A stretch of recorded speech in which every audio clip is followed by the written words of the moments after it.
duas outras questões eu queria caminhar aí para encerrar esse segundo ponto. Primeira questão é você respeitar a autonomia do jovem e dos seus movimentos. Significa que, ao você estabelecer canais de diálogo e participação, você não pode querer que isso seja instrumento de cooptação, você não pode convidar as pessoas, 5 minutos, convidar as pessoas para participar somente para dizer amém. Você tem que estar aberto à crítica, porque a crítica, ela, inclusive, aprimora a política pública. E do ponto de vista até, me reservo o direito de falar aqui, do ponto de vista dos próprios jovens e dos próprios movimentos organizados de juventude, também gera uma responsabilidade compartilhada. Se você tem o direito de criticar e o Estado se abre de maneira democrática para essa crítica, para o aprimoramento, também gera uma responsabilidade. Porque a crítica que se pode fazer, ela tem que vir também com um pouco mais de... demanda um pouco mais de aprofundamento, um pouco mais de consequência. Então não basta ser só do não. Então a autonomia, na minha opinião, é você ter coragem de dizer sim e ter coragem de dizer não. Mas respeitar essa autonomia, acho que é um papel precípio aí do Estado. Estou falando para a juventude, mas valeria para qualquer outra dinâmica de participação social. Uma segunda questão, que eu acho que diz muito a atual geração de jovens, que é você também reconhecer e valorizar os movimentos juvenis. Eu tenho uma trajetória, talvez pessoal, de até bem pouco tempo, antes de fazer parte do governo federal, de ter participado de vários movimentos de juventude.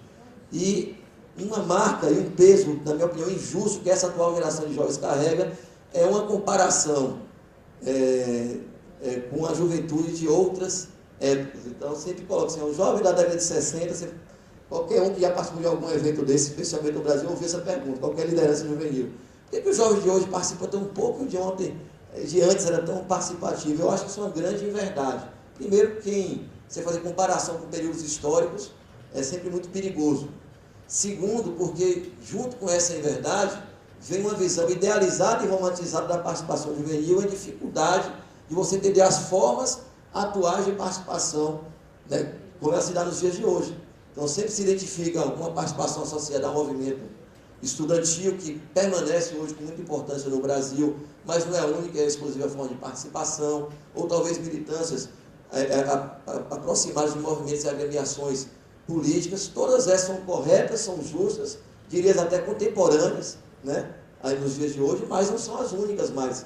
Então, quem observar, olhar o entorno, né, e talvez a média da opinião pública, ao atribuir essa apatia juvenil à geração de hoje, não consegue colocar uma lente sobre a realidade. Então, eu acho que você reconhecer e valorizar os jovens como eles participam hoje, as formas como eles se encontram, nas manifestações culturais, nas manifestações artísticas, em grupos de periferia, no movimento estudantil, nos partidos políticos, em associações de bairro, de diversas formas. Então, é uma grande injustiça. Eu terminaria dizendo, assim, já que meu tempo acabou, dizendo o seguinte: essa injustiça é tão grande, a dificuldade de perceber isso é tão grande, que nós completa agora no final do mês, hoje é dia 29, né? Então, amanhã, dia 30, completa-se um ano de encerramento da primeira Conferência Nacional de Juventude. E, para surpresa de muitos, ao final do processo da conferência, de uma primeira Conferência Nacional de Juventude realizada pelo governo brasileiro, nós tivemos 400 mil participantes. No país inteiro, em mais de 1000 municípios, jovens rurais, jovens mulheres, jovens quilombolas, jovens com deficiências, jovens de partidos políticos. E as pessoas sempre se surpreendiam. Como eu participei da coordenação da conferência, e concluiria dessa maneira, sempre me perguntavam o seguinte: você acha que a conferência... muita gente perguntava, tudo bem que a grande imprensa, infelizmente, não pautou como deveria pautar, talvez tivesse tido algum problema, alguma briga na conferência, alguma demonstração de incapacidade daquelas pessoas de atuar politicamente naquele espaço, talvez até virasse manchete. Mas como foi algo extremamente positivo, o máximo de perguntas que faziam era essa: você acha que a conferência ela gerou um novo movimento de juventude? Eu acho que não. A conferência somente deu visibilidade, ela não inventou um movimento de juventude, ela deu visibilidade e criou, através de um canal de participação gerado pelo poder público, a oportunidade dessa juventude se expressar com sua linguagem, com sua forma, com suas angústias, com suas preocupações, mas com a marca, terminando dessa maneira, muito parecida com a geração que as pessoas tentam dizer como a melhor geração da juventude. Com a marca, nos dias de hoje, de muito comprometimento, né, com a participação política, muito comprometimento com a mudança né, não só da sua qualidade de vida, mas com a mudança do país. Quem puder, tiver curiosidade, quiser olhar um pouco, observar a história da primeira Conferência Nacional de Juventude que a gente realizou aqui no Brasil, vai perceber essa questão. Então, eu queria deixar essa mensagem para dizer que, de fato, a participação tem que ser feita em parceria, mas, acima de tudo, respeitando a capacidade crítica, a capacidade organizativa e o comprometimento de mudança que os jovens de ontem e de hoje têm e expressam sempre que esse direito é assegurado. Muito obrigado.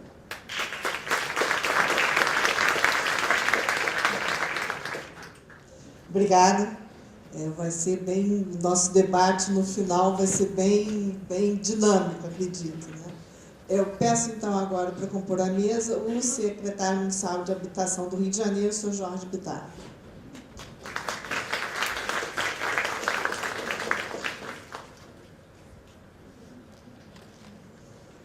Chamo agora a palavra a Maria Helena Guimarães de Castro. Maria Helena foi ministra de Educação do Brasil, do governo Fernando Henrique, e secretária de Educação do Estado de São Paulo. Bem, boa tarde a todos, a todas. Quero agradecer aos organizadores do evento. Como o tempo é curto, vou ser bem rápido. Eu vou agradecer especialmente a Banda Engel, que foi quem me convidou para participar desse evento. Eu vou falar de uma coisa que hoje de manhã foi bastante tratada aqui, que foi o problema da juventude, como integrar políticas, o que é isso, e algo que chamou atenção em todos os debates foi a questão do ensino médio, quer dizer, um enorme desencanto, insatisfação, ansiedade que os jovens, de modo geral, têm com o ensino médio do jeito que ele está hoje. Primeiro, esse não é um problema brasileiro, esse é um problema do mundo, né? A França, por exemplo, nos últimos 10 anos, ela enfrentou 5 greves de estudantes secundaristas inconformados com a política de ensino médio, com o currículo, com uma série de coisas, cortes que foram feitos na cantina, enfim, ajuda de custo para transporte, enfim. Houve uma total reação dos jovens às mudanças e até agora eles não estão satisfeitos. Quer dizer, está todo mundo procurando uma reforma. Só a reforma curricular na França eles fizeram 4 em 10 anos. Né? O Chile, nos últimos 6 anos, teve também uma série de greves de secundaristas contra a reforma do currículo, contra não sei o quê, contra a mudança do horário, contra a mudança do vestibular, contra tudo. Né? O Brasil também teve inúmeras mudanças. E eu, como virei uma macaca velha de política pública, né? Então, o que acontece? Quer dizer, em 1987, eu participei no processo constituinte de um grupo de trabalho que subsidiou políticas sociais. Eu acho que outras pessoas aqui, não sei se a Wanda participou, se o deputado Bittar participou. Eu trabalhei na área de política social, seguridade e educação. Bom, naquela época, o nosso grande desafio era integração de política pública, e principalmente das políticas sociais. O tema da juventude estava posto o tempo todo, e foi a partir da discussão sobre a questão do jovem e da infância e da adolescência que surgiu o Estatuto da Criança e do Adolescente em 1990, que foi fruto de um debate que muitos de nós participamos, muitos. Eu, inclusive, na época, eu lembro que eu participei de vários debates nacionais, inclusive do Movimento Nacional dos Meninos de Rua, que foi um movimento importantíssimo para pensar. Eu estou dizendo isso porque o nosso jovem da nova Secretaria Nacional de Política de Juventude, eu acho que é importantíssimo termos uma Secretaria Nacional de Política de Juventude, mas eu acho que é importante lembrar que essa história existe, ela é antiga e as coisas andaram pouco, em que pese tudo o que aconteceu, os esforços, etc. E eu vou muito rapidamente mostrar para vocês que não faz tanto tempo assim, o Brasil, em 1996, há 13 anos atrás, na LDB, ele propunha uma grande reforma do ensino médio que acabou resultando, em 1998, nas diretivas